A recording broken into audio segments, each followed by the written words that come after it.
The DLC is almost here. We will be following in the footsteps of Miquella as he journeys alongside the path that his mother once took, Marika's journey to become a god. I want to dive into Miquella's true intentions on entering the shadow of the Erdtree, but I will save that for once we get our hands on the game. For now, let's talk about how we got here, the true Miquella. Hi, my name is Moody, and welcome to the Game Den.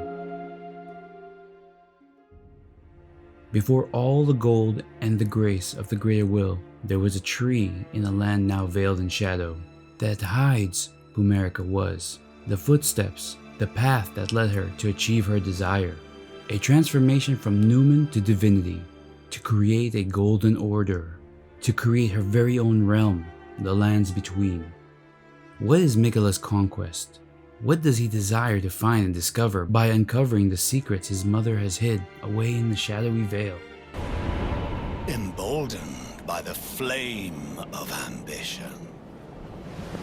Margit the Omen, a loyal servant to the greater will, is all too familiar with what happens to those emboldened with the flame of ambition, the power it possesses on those that can wield it and destroy the very lands between that he guards with his life. That includes us, the Tarnished, and many others, family and all.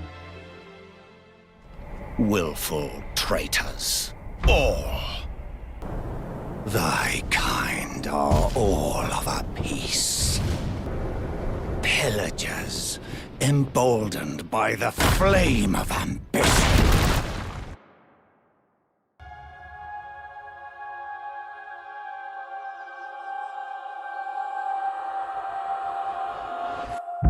That ambition had made the demigods race each other for a piece of the Elden Ring, each demigod to wage war for control, a flame that led the demigods and all those in the land between ruined.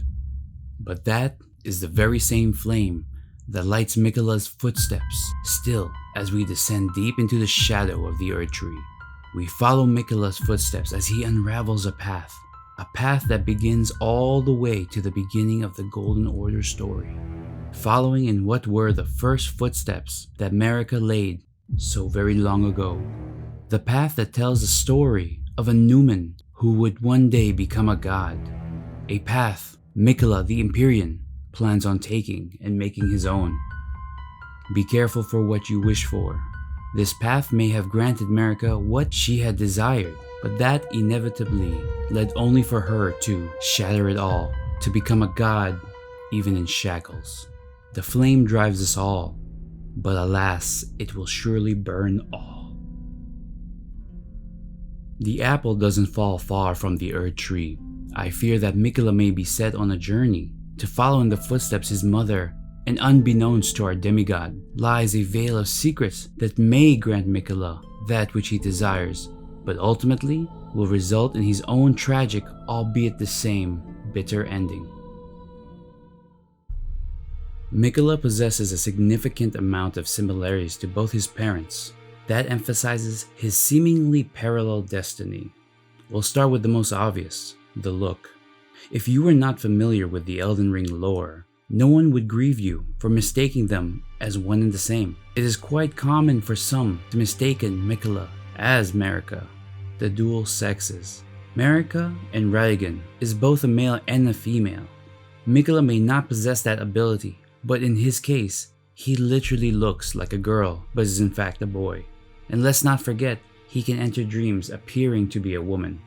They are both very loved by their followers. Marika has been a bastion for so many of hope in the world. Miquella was a bastion for so many who were undesired by the Golden Order, the Albinorcs, Malenia, and his loyal subjects. Like his father, Radagon was known for their ability to come up with amazing spells with his golden incantations. This is no different for Miquella, for he possessed the same ability and ingenuity to come up with such skills. He even created needles that could prevent the meddling of other gods. He would protect his beloved sister Malenia from a cursed rot, make armor that would not succumb to the rot, and give back the limbs the rot had taken from his little sister. He would attempt to build a bastion just like his parents Marika and Radagon, had once did for the people of the lands between, for those who were shunned, unwanted, and untouched by grace. The Erdtree, for his loyal followers, he had created their very own lands between, where they could truly belong. That is, until one fateful day. Dearest Miquella.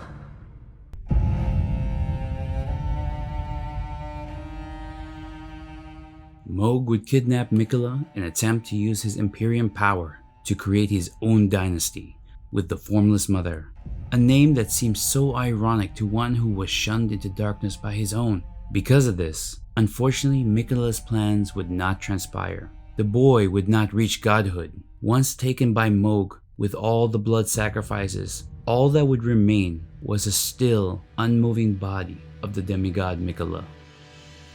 And just like From Software, yet another gut-wrenching tale of life taken from those who didn't deserve it. The demigod, on the precipice of greatness, snatched away to never reach their true goal. Well, that was until we saw the DLC. All is not what it seems. His golden flesh, his blinding strength, even his fate.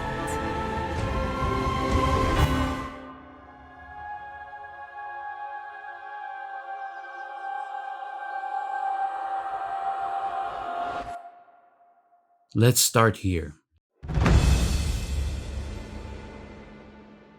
Why would Malenia attempt to kill her stepbrother Radahn? Of course, this was part of the war to rule over the lands between, but hear me out. A stone monument tells of a time where she shown mercy to one of the most deplorable characters in the game, Godric the Golden. This is the quote. Godric the Golden, humiliated, having tasted defeat by the blade of Miquella, now on his knees begging for mercy. Another note, and this is a very small detail, is how when you actually fight Malenia, she will never start aggro. She will eventually hit you, but normally she will simply approach you, and based on if you attack, she would immediately begin fighting. All of this is to say, for someone so powerful, she stills her sword, does not abuse her strength, and overall does not appear to lust for Bel nor celebrate it. Star-scourge Radahn was very much like her, known to be so powerful enough to hold the stars, but to also use that same gravity power to allow him to ride his beloved steed, Leonard. They both, I imagine, would get along quite well. If you look at both of their loyal soldiers, they also are very similar in how they are idolized. The Clean Rot Knights gladly embraced the rot, even at the loss of their own bodies, while Radahn's men were known as the Redmane. Even after Radahn's descent into madness, they held the Radahn Festival, where they would sacrifice their lives in hopes to finally put their General Radahn, the mightiest demigod of the Shattering, to rest. The two demigods may have never harbored any ill will towards each other, but I cannot say the same for Miquella's plans. Malenia on her own may have never chosen this path, but for the sake of her twin brother, she would slay all in her way. Heed my words. I am Malenia, Blade of Miquella.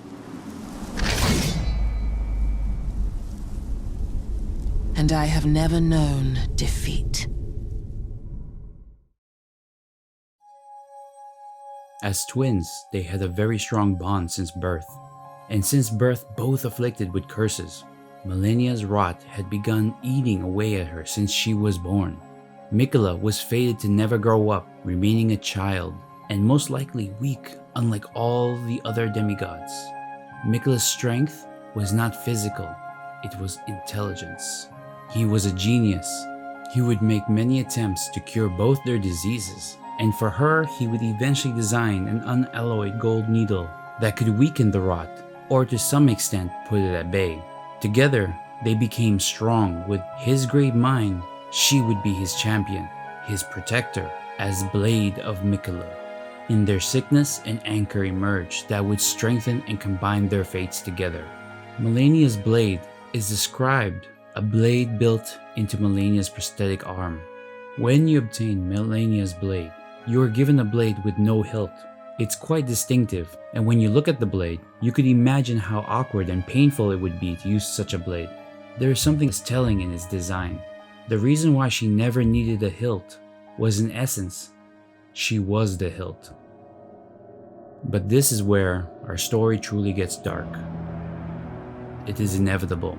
We may never truly know what was the exact catalyst, but for Miquella, being the tactician he is, all options are always on the table. One way or another, he was going to reach true divinity. A tool that loved, a most powerful form of protection and dedication. One that would not question, nor falter, blindly do what they believed was out of love, whether he truly loved her. And I'd like to really imagine he does love his sister. Miquella knew what he was capable of now with his ultimate weapon. When the blade of Miquella was sent to face off one of the strongest demigods, he knew that his odds were very good. The battle between Radahn and Malenia ends in stalemate, both severely wounded and massive losses for both armies. But I wonder if Miquella felt that way. No matter how you cut it, Radahn was a threat to any establishment Miquella desired. Miquella knew how powerful General Radahn was. He had to make sure this power did not usurp him. There are two options Miquella had put on the table, and like the genius he was, they both resulted in his victory. The first outcome. Malenia and Radahn's armies clash, and after a long hard battle, Malenia's strength and skill result in her slaying the giant general, removing another demigod from taking the throne. The second outcome, and I'm sure you know by now, this is the one that does happen. Star-Scourge Radahn is as formidable warrior as foretold, his strength truly unmatched, that he may just be the one to rule the throne. But alas, what transpires by the end of the battle, Radahn could not have known or anticipated what Malenia's Scarlet Rot was capable of. But that was Miquella's trump card from the very beginning, and in her moment of desperation, she unleashes her Scarlet Rot, and with that, the greatest warrior began rotting away, and a demigod was removed from the picture.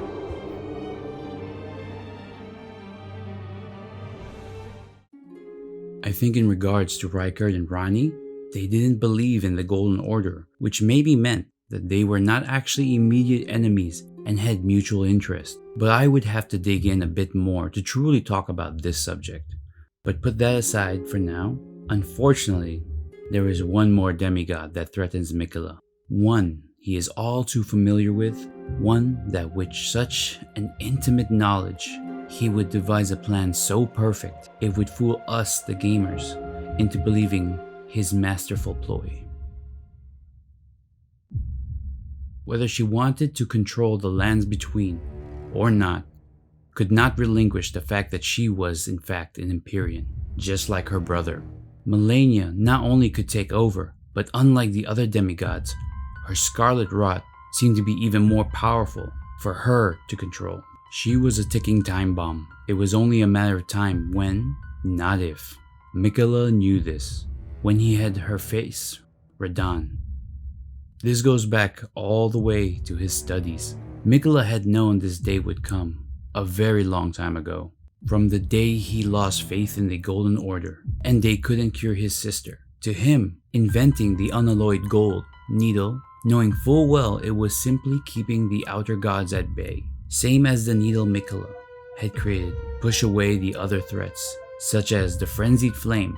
And even if there was some semblance of helping Godwyn, his idol, gain a proper death, the fact remains, at the end of the day, he was attempting to ward the death blight. All of this falls under his veil of kindness, hiding an ultimate plan for succession, preventing the hands of outer gods to meddle with his own.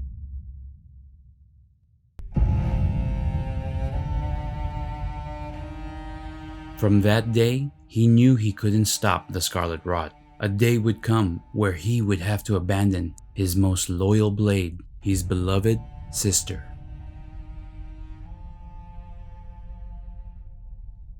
When you think of Miquella, you think of an intelligent person, a mastermind, someone who is always one step ahead. Can you honestly imagine Miquella getting one up by anyone? Miquella was not kidnapped. It was his plan all along. Deep in his slumber, in a cocoon in the Halig tree, Miquella plots away. While asleep, he can appear in others' dreams. This was the beginning of his disappearance. In search of his new blade, he needed to make sure it was someone powerful enough to protect him, someone who could get him out. But this is Miquella we are talking about. He had to make sure it would go smoothly. He couldn't trust just anyone. Apart from strength, they had to be against his enemies. Someone he could wager a sure bet to win. Someone desperate. Someone he could have sway on. Someone against the Golden Order. Mohg was the perfect demigod for the task. Shunned by the Golden Order, he despised the way he was cast away and hated by the Golden Order. In that, they could share a common enemy. Since Miquella himself may use gold incantations, but he too has lost faith when they could not cure his twin sister. But Mohg desired a new order, one that would never look at him and shun him into the depths of his own home. Mohg had found an outer god to take the place of his mother. He felt never did him right. How perfectly and truly sad his god was called the Formless Mother. With Miquella being an Empyrean, he now had a bargaining chip, an allure so sure, a proposition to ascend godhood with the Formless Mother, and thus Mohg would be able to claim his blood right he always deserved, a place high in the rank and recognized in his new Welcome, honored guest, to the birthplace of our dynasty.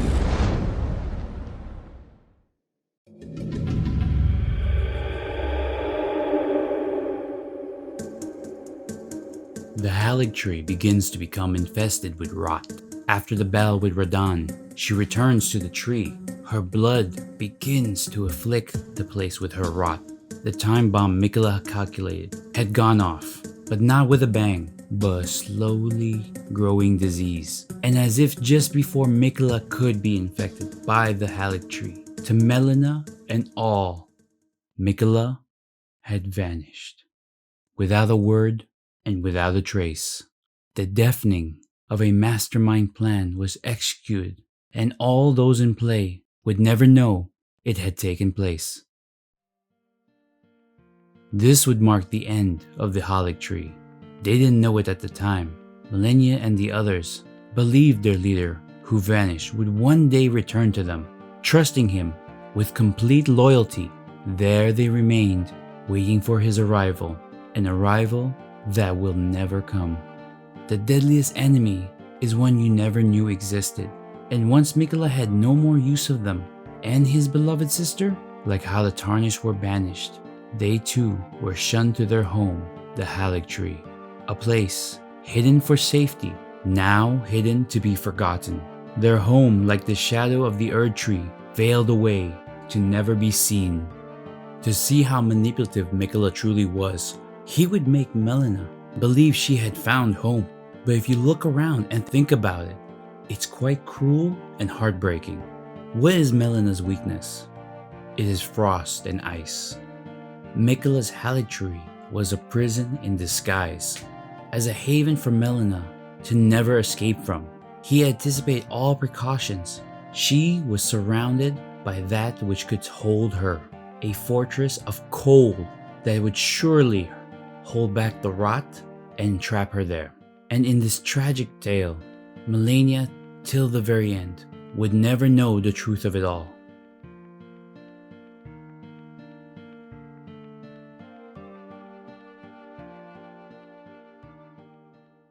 But wait, Tarnished. Miquella the Kind spoke of the beginning. The seduction and the betrayal.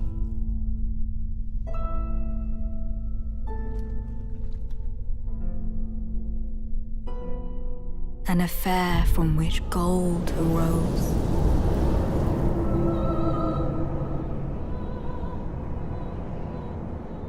and so too was Shadow born.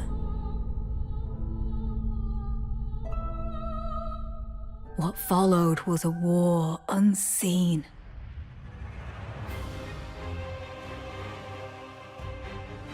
Will the lands between be the new land of the shadows, when his unalloyed gold will rise?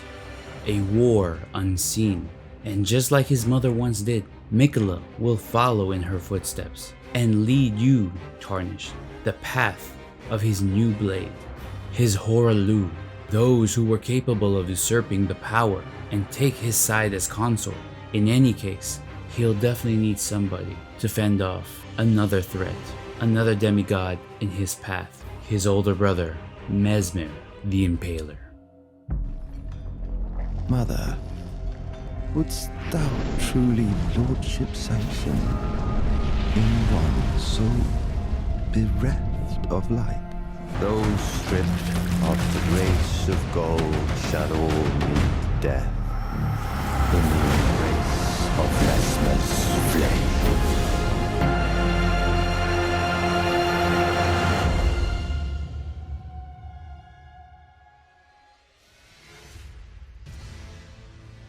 Thanks for watching my video. Like many of you, I truly enjoy thinking constantly about the intricacies and the lore of this immaculate game. So if you have thoughts to share, please by all means share. From your biggest crazy theories to even the tiniest little details, I'd appreciate it.